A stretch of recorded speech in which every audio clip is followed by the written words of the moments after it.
New Mind itu apa sih? Pertanyaan ini muncul kebanyakan dari sahabat yang baru bergabung dengan channel Bossman. Istilah New Mind aslinya hanya pembeda dari cara berpikir pejabat pemerintahan yang berkuasa dan politikus yang selama ini memainkan perannya di kancah nasional dalam 15 tahun terakhir. Orba sudahlah, dilupakan. Jangan pernah beri peluang Orba bangkit lagi. Itu usang. Pemikiran reformasi 1998 ternyata juga tidak membuat bangsa Indonesia menjadi negara superpower dalam 20 tahun ini. Dan politik parlementer saat ini hanya membuat politikus serta penguasa serta oligarki yang bermain yang menjadi kaya dan menjadi makmur. Rakyat kebetulan pinter muterin ekonomi di bawah. Ya, faktanya dari dulu rakyat memang autopilot. Semua ini tidak akan pernah membuat Indonesia berdaulat penuh. Tidak akan bisa membuat Indonesia menjadi negara superpower mengendalikan dunia. Tidak akan. Karena itulah berpikirnya politikus dan pejabatnya hanya membuat rakyat sekedar menyambung hidup, ada makanan di piring rakyat. Beda dengan New Mind. New Mind punya rencana besar, membuat Indonesia menjadi negara pemenang, bangsa yang disegani dan menjadi negara superpower. Menjadi negara superpower itu harus dilepas dari pemikiran pertama adalah hutang dari negara lain untuk kebutuhan rutin pemerintahan yang tidak produktif serta bergantung pada mata uang asing. Ini harus hilang. Jadi untuk sekian kalinya kita uraikan apa itu New Mind dalam Mardigu Nation. Mardigu Nation adalah cara bernegara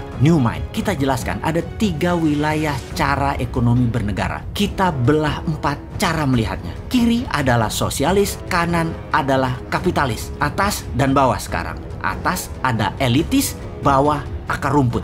Dibagi 4 ya. Dan dalam 3 wilayah ekonomi, kiri atas adalah sosialis elitis, kanan atas adalah kapitalis elitis. Lalu yang di bawah atau bottom of pyramid disebut akar rumput. Kaum New Mind menomorsatukan akar rumput, menomorsatukan bottom of pyramid, menomorsatukan buruh, menomorsatukan pebisnis UKM, menomorsatukan petani dan nelayan. Problem akar rumput yang paling mendasar adalah tidak melek keuangan dari accounting system, finance hingga payment system, pembiayaan dan peminjaman. Financial literacy-nya harus ditingkatkan, kesadaran kemakmurannya harus di-upgrade. New Mind itu melihat BUMN itu sebagai threat atau ancaman. Karena itulah BUMN kaum sosialis elitis. Karena kebijakan BUMN sering menekan UKM dan malah berkompetisi dengan UKM. Harusnya BUMN itu berkompetisi dengan korporasi besar asing dan pendapatnya harusnya terbanyak dalam mata uang asing terutama dolar. Itu harusnya BUMN banyak dapat dolar. Namun faktanya BUMN malah jago impor alias bukan pahlawan devisa. Penghasilannya rupiah dan memakan pasar UKM. Namun secara politik BUMN bisa dijadikan para penguasa sebagai cash mesin dalam tanda petik oleh penguasa dan alat tekan oposisi. Pemiskinan orang atau pengayaan kelompok tertentu bisa diatur demikian. Jadi ketika New Mind mendapatkan kepercayaan rakyat, BUMN dari 800 tinggal 20 kali. Yang kedua, terlihat New Mind itu anti oligarki atau kapitalis elitis kanan atas. Benar, saat ini sejak Orde Baru hingga sekarang oligarki berkuasa penuh. Bahkan pembiayaan seperti bank, uangnya terbanyak ke mereka. Untuk kaum kapitalis elitis, untuk para oligarki, dananya diambil dari akar rumput. Uangnya buat elitis, buat kanan atas, juga buat kiri atas. Sementara akar rumput kalau meminjam bunganya besar, harus ada jaminan. Jaminannya bisa 2 kali lipat dari nilai pinjaman. Lalu lama lagi keluarnya. Sistem old mind selama 7 presiden tidak membuat Indonesia menjadi negara superpower. Mana hasilnya? Bahkan minta 3 kali kesempatan berkuasa lagi. Mana hasilnya? Lalu yang herannya oposisi tidak juga jenius solusi ke depannya. Jadi baik incumbent, partai dan kelompok pendukung incumbent dan oposisi tidak akan menghasilkan Indonesia sebagai negara berdaulat. Kalau kayak gini melihatnya, semua mendem. Old mind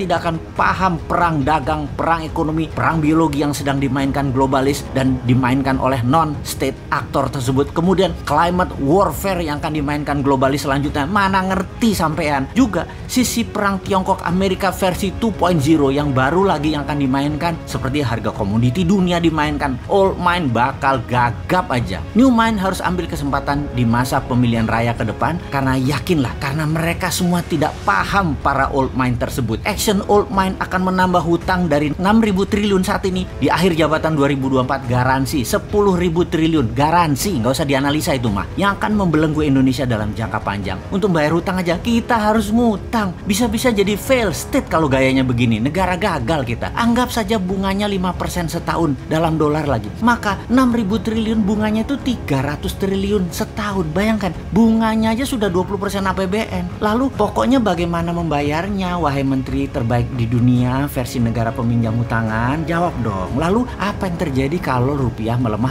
5% setahun? Itu nggak ngejar lo bayar utangnya. Jadi sebagai pemerakarsa New Mind, Mardi Gunasion seorang bosman fokus di dua hal sebagai bukti New Mind bukan teori. Pertama, pembiayaan UKM melalui urun dana, di mana Santara adalah perusahaan bosman yang akan membuktikan bahwa kekuatan akar rumput lah yang bisa membuat Indonesia berdaulat. Kemudian sistem pembayaran menggunakan platform dinaran, di mana rupiahnya anti inflasi dengan underlying emas, dan emasnya bisa diberikan atau dipindahkan sesama akun dinaran. Ini sistem pembayaran yang menarik, ini alat tukar yang menarik. Semua ini adalah bagian dari kontribusi New Mind terhadap sistem ekonomi agar membuat Indonesia berdaulat. Bayangkan, ketika New Mind berkuasa, sistem dinaran akan diambil alih oleh pemerintah, masuk ke dalam sistem. 100% diambil pemerintah dan milik pemerintah. Lalu rupiah dicetak 6.000 triliun dengan jaminan emas yang masih di gunung yang akan diproduksi dalam 10 tahun ke depan. Gunung-gunung milik negara, milik rakyat. Asetnya dibuat bahan baku dari tabungan metal, penjamin terbitnya uang cetakan tadi. Kedaulatan Indonesia akan menjadi meningkat 2 kali lipat hanya dalam 1 tahun. Jadi dinaran dan Santara adalah contoh atau etalase dari konsep New Mind untuk menjalankan ekonomi bernegaranya. Semoga diterima masyarakat dan para sahabat semua kaum akar rumput. Anda menerima dua sistem ini. Kita segera batasi elitis. Kita utamakan ekonomi akar rumput. Jangan dibalik, akar rumput dibatasi, elitis dibebaskan. Gimana sih kalian ini bernegaranya? Tempe bener sih.